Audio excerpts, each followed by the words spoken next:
голем? Остеопорозата е многу значаен проблем во нашата држава, затоа што имаме многу голем процент на пациенти со остеопороза, огромен процент. И ние секој ден откриваме нови случаи на остеопороза. Откако ќе ги откриеме, нормално ефикасно ги лекуваме, ги следиме.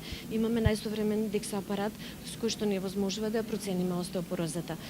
Потоа, имаме и други методи, биохемиски анализи, хормонски проценки и да следиме активноста на коската, колку добро се синтетизира и колку е разградата на коската, затоа што кај остеопорозата тој процес е нарушен и доведува до развој на остеопорозата.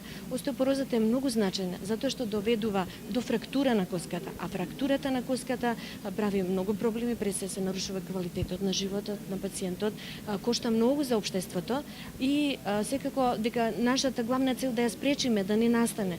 Не само трошоците да гледаме прво личноста, човекот, продуктивноста на човекот се намалува, општеството исто така има одредени последици од тоа, така да нашата цел е исто така не само и овие вакви да речам активности кои што поединечно ги организираме. Сдруженијето за остеопороза на чело со нашата клиника организира многу активности, многу предавања низ целата држава. Веќе 5 години работиме на тој план и постигнавме многу голем успех. Имаме огромен број на откриени пациенти со остеопороз, имаме околу 8.000. Значи се очекува дека ние треба да откриеме околу 120.000. Значи во нашата популација. Значи многу треба да работиме и работиме, отворивме многу центри низ целата држава. Сите центри активно работат, ги едуциравме кадрите, држиме предавања и на докторите, специјалистите, значи сите профили кои што работат со остеопороза, посебно обрнуваме внимание на интернистите, исто така и ортопедите. Значи направивме многу тимови, екипи и сите тие работат за откривање на остеопороза, нормална диагностика и лекување. И многу сме задоволни од успесите. Овие активности треба да продолжат и понатаму, затоа што уште многу значи имаме уште многу пациенти да откриеме. Ако за другите болести, срцеви болести, па дури себевме на рак на дојка, кажуваат дека се симнува границата на појава, старосната граница, како е со остеопорозата, останува ли оној период? Остеопорозата, да, точно постменопаузијалниот период е најзначаен затоа што тогаш нагло се зголемуваат ризиците за појава остеопороза, хормонскиот статус се нарушува, естрогените се намалуваат и веднаш се зголемува ризикот. Иако наша цел е дури во перименопаузниот, односно пременопаузниот период да ги откриеме жените кои што се склони кон остеопороза, затоа што веќе 8% имаат остеопороза во моментот на менопауза. Значи тоа е сепак висока бројка и нашата прва е цел да ги откриеме ризичните групи. И тоа го правиме, имаме исто така и млади пациентки, значи во постменопауза ама не смееме да ги заборавиме и мажите. Значи мажите развиваат остеопороза побавно зашто имаат поголема коскена база и нивната остеопороза почна нагло да се развива после 70-та година.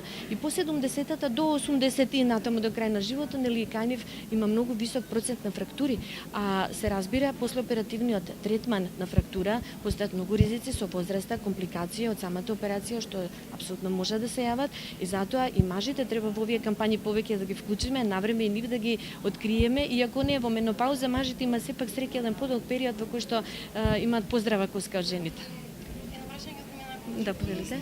Познати причини за остеопороза. Да. На кој начин со превенција може да се влие врз нејзината? Секако дека многу може да се влие, многу. Ние правевме повеќе студии и откривме дека внесот на калциум во храната е многу мал. Значи ние затоа ги едуцираме нашите пациенти, тоест и со вакви активности предавања во целата општа популација, ги едуцираме како да се хранат за да внесат доволно калциум, доволно витамини и минерали, значи ги едуцираме за правилна исхрана, а тоа е еден прв основен фактор, за да се спречи остеопороза. Вториот фактор е физичката активност, вежби, тренирање, движење, значи да го заборавиме телевизорот и да гледаме филмови, туку треба да се движиме, да вежбаме, да спортуваме и многу е битно исто едукацијата и на младите, значи родителите, бабите, дедовците и мајките посветат внимание на младата популација затоа што базата на коската се гради во пубертетот, во младите години, значи најмногу до 24 години.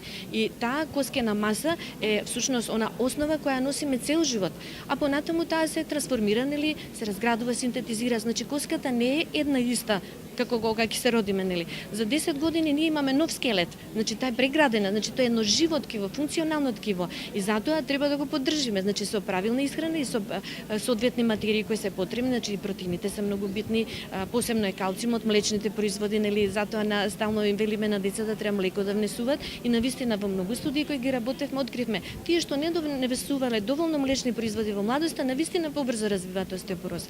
Физичката активност исто така и многу други активности кои што мислам и сега ќе ги чуете во предавањето. Да. Основа на истражувањето што многу Да. добро до сега ги имат направено. Да. Кои се таргет групи што се најчести жртви на остеопорозата во однос на возрастна граница и колку? Да, таргет групи се жените, посменопаузалните жени. Значи, веднаш во посменопаузата ризикот се зголемува неколку пати. И затоа ние уште во перименопаузата започнуваме да ги откриваме, а посебно во посменопаузата, првата, втората, третата година најбрзо се развива остеопорозата. Значи, тој период не смееме да го испуштиме. Има една околност што морам да истакнам. Значи, нашите пациентки доаѓаат поради болка. Нормално болката како симптом од ревматските болести се јавува околу менопаузата, исто како и остеопорозата. Но болката за нив значи дека тие можеби имаат остеопороза и доаѓаат да се снимаат. И произлегува дека точно дека болката не е карактеристика на остеопорозата, но таа желба и овие кампањи кои поттикнуваат жените да откриваме остеопороза кои немаат никакви симптоми знаци. Значи најчесто нема никакви симптоми знаци, а кога ќе се јават, тоа значи веќе имаме компликации. Значи микрофрактура или помало поголема фрактура. Многу често фрактури на пример на пришлените не се откриваат на време, некогаш и воопшто не се откриваат, дури при случајно снимање, мислам на рентген може да се откријат. Затоа, значи нашата клиника, посебно клиника за ендокринологија, има огромни искуства, ние бевме главни промотори за сето ова, Сдруженијето за остеопороза, начело со професор Марковичка стори многу, јас секогаш бев покрај нејзина, ја поттикнував, ја поддржував и сега скоро очекуваме нов апарат да добиеме благодарение како донација од Сдруженијето за остеопороза, зашто сум многу благодарна, навистина ќе помогне Сдруженијето за остеопороза многу на клиниката и на пациентките во целата наша држава. Сега што ве задржуваме и ве последно прашање, оно што поразува најмногу е појавата кај помлади генерации. Дали мислите дека најчесто се појавува кај социјалната категорија повеќе согледни или што причината најчесто исхраната не доволна? Да, и точно кај социјалната категорија, но не е само таа. Нажалост и кај деца со многу висок стандард се појавува, причината за тоа е погрешната исхрана. Значи фаст фуд, кока-кола, солена храна, значи се што не треба, мајонези, значи тоа не треба така. Покрај тоа, немање физичка активност, седат покрај телевизори, гледаат филмови, компјутер, фејсбук по цел ден. Значи сепак треба спортските активности да се развијат, сепак во државава сега имаме повеќе спортски игралишта, ама повеќе треба да се користат и исхраната мора да се промени, значи фаст фуд не сме.